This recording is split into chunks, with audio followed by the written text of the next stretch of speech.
going to be asking a lot of you. You're sitting in a dark movie theater. You're going to watch a talent show that includes your 9.5-year-old brother, who will probably be a beautiful drag queen when he grows up, but right now just likes to play dress up and sing.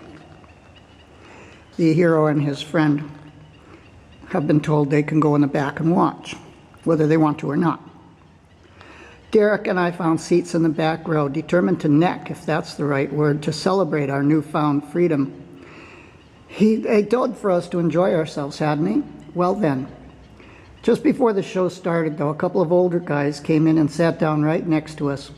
If they'd sat in front of us, we wouldn't have been able to see. But who cared when it was dark and private, you know? I mean, talent shows are boring, sort of like what you're looking at now. But no, hell no, they sat right next to us, cast smirks at us, and started to talk. I don't know why they'd want to sit by a couple of boys about our age, but occasionally one or the other would look at us like we might be trying to steal their wallets instead of just a kiss with each other.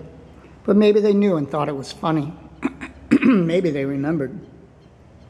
Just the same, the minute the lights dimmed and just before the announcer spoke up, Derek reached over and grabbed my crotch. So I reached over and grabbed his. I could swear neither of us made a sound, but both of the older men next to us turned their heads like vultures and glared at us. I think I saw one of them wink, but I wasn't sure. So much for that. So we had turned our attention back to the stage. We had to suffer through 3 more kids before we got to my brother. Oh my God, I did not yet have a vocabulary sufficient to describe the horror. By the time we left, I did, though, thanks to the 2 old, dare I say, queens beside us. At least I learned a whole new level of insults. In no particular order, their comments on the first 3 performers were, "I heard better squealing from the brakes on the Queen's carriage." Oh, Mother, that was in 1953. I was just a child then, daughter. Huh, I've heard vomiting more musical than that.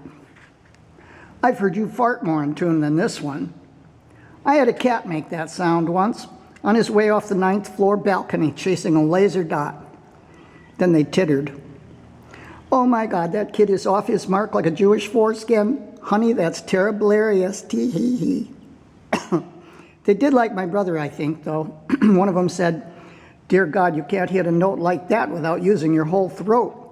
The other one responded, "I do hope he's not Catholic." Then they both sniggered and slapped at each other like little girls. If there was a joke, I didn't get it. Then one of them added, barely able to gasp it out due to thinking it was so funny, "About $5. The other replied, "I heard it was 2 Snicker bars and a Coke." Now I got it, and the joke I'd heard the other day. Oh well. As Rat's performance went on, the men became silent. Every time my brother Rat trilled out, "June is busting out all over," my Aunt Sophia walked behind him on the stage with a huge pillow in her blouse. The audience roared, but the 2 men still remained silent, except for one saying, "Now there's a queen that knows how to give a good performance herself." "Shh, you know you'll only make me jealous," said the other, and they giggled some more. Next to them, Derek and I had been imitating their every action and mood and whispering their catty remarks to each other in falsetto, our heads close together. It was almost impossible to stifle our own giggles. Show's over.